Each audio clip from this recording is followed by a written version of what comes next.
Aubrey Buster, Associate Professor of Old Testament at Wheaton College. John Walton, Professor of Old Testament Emeritus at Wheaton College. Dr. Aubrey Buster, Dr. John Walton. Aubrey, John, good to see you both. Great to be here with you. Yeah, John's been on with us a number of times, and Aubrey as well. Thanks for being with us today. You guys are writing an amazing commentary that I can't wait to get my hands on one of these days for Erdman's on the book of Daniel. We're going to be talking about that today on Exegetically Speaking, Daniel chapter 1, the opening chapter that kind of sets the table for a lot that happens in the book. All right, so what are we doing? Where do we get started, John? So this is a well-known story about Daniel and his friends refusing the king's food. It's a story that's big in Sunday school curriculum and one that many people are broadly familiar with, but there are some very significant exegetical problems in it, including the interpretation of the principal verb and two of the main nouns. Okay, Aubrey?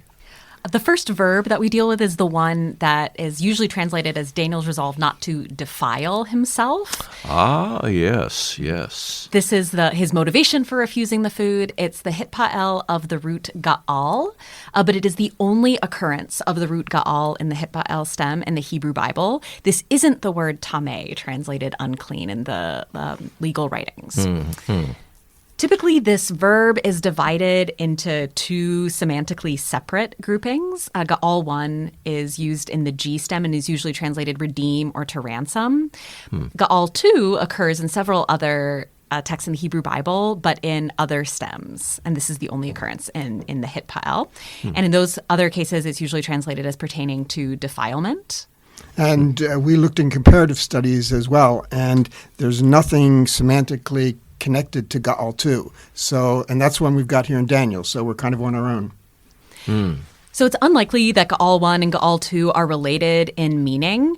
Ga'al 2 does occur in other stems, as I mentioned a little bit earlier, to refer to ideas of cultic pollution, primarily through blood or through improperly slaughtered foods. So it occurs in Malachi 1, 7, and 12 to refer to the blood of improper sacrifice.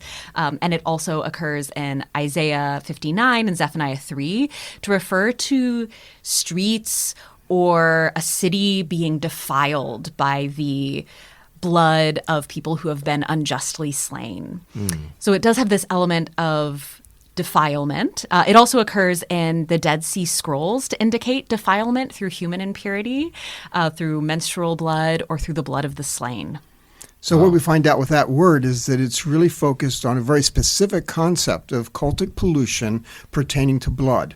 And so we next have to figure out how does that fit in to what's going on in Daniel? To this food, right, that's being offered, he's saying no to, right? Exactly. How could food defile you in that way? Yeah. So what did you guys decide, and how did you decide it? Well, to do that, we first of all had to talk about the two categories of food. Okay. Both the one that he turned down and the one that he chose instead. He turned down the king's table, right? Or the food, the kind of food to be served there, not necessarily from the king's own table, but he chose instead a vegetarian diet. Well, right? that's how it's usually translated. Okay. So that's where our work comes in. Okay. The food that he turned down is a Persian loanword, potbag. Say what? Say that again. Potbag. Potbag. Okay. Yes. It's a Persian loanword, and so it's not regular Hebrew. We made a little chart of kind of all of the occurrences in translations. How do they translate it? And often it's something like royal rations or royal food or the king's food or portions of the king's delicacies, those kinds of things. Although you go back far enough into the early English translations and they were talking about the king's meat and the portion of the king's meat. There they may have been using the word meat as generally referring to food, I suspect. But we've had this idea that somehow this is a meat dish that he's giving up. And therefore, we translated the other word, something like vegetables, which is very consistent in modern translations. Although, again, you go back far enough and you find things like pulse or pottage or legumes as referring to it. So those are some of the things that we had to deal with. We found out that there's no reason to think that pot bog is a meat dish. In which case, there wouldn't be a contrast to say that they wanted vegetables instead. So it wasn't a vegetarian thing. That was not the issue at all. And of course, this also works against one of the common interpretations that this was the Jewish dietary laws. Because, of course, they only have to do with meat. And if this is not a meat dish, then that's... So there's no pork on the table at this clearly point. not the issue. Persian usage specifies the sort of food that it is: baked barley and wheat bread. And in Aramaic, the comparable word pertains more generally to rations. And we do have evidence from some Babylonian texts that indicate what kind of rations would be given, and they're usually given in terms of oil and barley, not specifically in any kind of meat. So it seems rather that this is the importance of the food is not the quality or the type of food that it is, but its source and what it represents. So then we move to the term seeds. This is really a weird thing because the word seed occurs many, many, many times in Hebrew Bible, never in the plural. It's a collective noun, or like sheep in English, and maybe better like people in English. It's collective. This is the only occurrence of the plural, and so the thought occurred to us that maybe it was sort of like people, because you can say peoples as referring to a group of different kinds of people. And so we started thinking about it in those kinds of terms. So if pot bag is not meat, and this is not vegetables, but seeds, that got us wondering what in the world this could be. What we ended up with was something that recognizes a certain category of diet, a certain type of diet. So now we had this idea that we have the source of the food, what the diet represented, and that defilement was at issue. And so then we started to think about how that all comes together.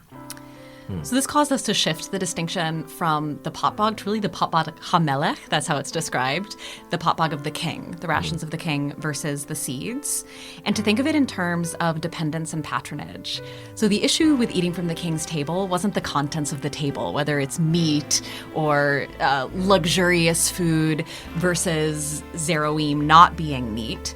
The issue is that to eat from the king's table, the potbog hamelech, was to acknowledge dependence and to accept patronage. There's a shift then from the defilement of the food inherent in the food to the defilement of its source, the king. At this point, we still need to account for that idea of ritual defilement through blood, but linking it to the king rather than the food maybe gives us the connection that we need. We recall that this term, the Hitpa'el of Ga'al, is used both in cultic defilement, but also in terms of the shedding, the unjust shedding of blood. And so it's possible that Nebuchadnezzar's food is considered defiling by Daniel because it comes from the hand of the king who destroyed Jerusalem and defeated Judah. That is this king who's both ended the proper practice of the cult through destroying the temple and has defiled Jerusalem's streets with blood. So in that sense, it's not just a determination that any king's food would be unacceptable to an exile. It's rather this king because he is defiled by bloodshed, and therefore the food that he gives is defiled by bloodshed, and Daniel doesn't want to defile himself. But it's not just any blood that's been shed. It's right. It's the bloodshed that's been the blood that's been shed in and around Jerusalem. Right, in the destruction of Jerusalem and the temple. Because in a way you could say that any king has been supported by violence. Right. you know, and there's been bloodshed in the path and the wake of So this is specific to Nebuchadnezzar. Yeah, specific to him. So now we have one last issue to resolve. So why does choosing seeds gain him anything? And did it? Yes. It did. For that, we went to Ezekiel 4. Ah, okay. Because in Ezekiel, he's giving a sign act in which he is cooking the food of exiles. And it's a whole variety of legumes, seed group types that he's cooking. And he's telling them that this will be the food of the exiles. So our idea was that what Daniel is doing is that by choosing this food, he's choosing not to identify with this king who brought the destruction of Jerusalem and the blood defilement, but he's choosing to identify with the exiles. They are his identity group. The question is less what you eat and who you eat with. Interesting. That's fascinating. It's an act of dissociation from the king, both ritually and politically, but an act of association with the Judeans. In other words, he's going to retain that identity. The other exiles are not going to be living in the palace, right, and not going to have the ornamentation that goes with that and the decorations and the beauty around them. They're going to be living in very different kind of quarters. So this is not the types of foods that you should or should not eat as a person in any time, in any place. Right. This is not something about Levitical dietary laws. It's not about junk food. It's not about vegetarianism. It's not about any of those things that we make it to be. It's an act about his identity assertion of who he's going to be identified with, despite the fact that he's been put in the palace with all of these privileges. That's an amazing reading. Dr. John, Dr. Aubrey, great reading today. Thanks for being with us on Exegetically Speaking. Buster and Walton function together like a well-oiled machine. Or should that be Walton and Buster? Exegetically Speaking is podcast comes to you thanks to the generosity of Wheaton College in Wheaton, Illinois, and the Lanier Theological Library in Houston, Texas. The podcast is not free, but it is paid for. If biblical languages and exegesis strike an interest in you, maybe the Holy Spirit is telling you to go to Wheaton College and to get a degree in biblical languages. Or maybe you know somebody who needs to do that or might have an interest in that. The show notes provide details and information on how you can get started today. Thanks to our podcast editor, my wife, Kathy Capes. Thanks to my grandson, the awesome Andoni Martinez, for helping us record these files. Thanks to Serena Leah, who recently helped us arrange a trip to Wheaton so that we could record some podcast episodes on campus. Thanks to Rebecca Larson, John Lonsma, and Jesse Dugan. They help us produce this podcast. Thanks to Phil Keggy and David Capes for our music. Until next time, I am David Capes. Thanks for listening.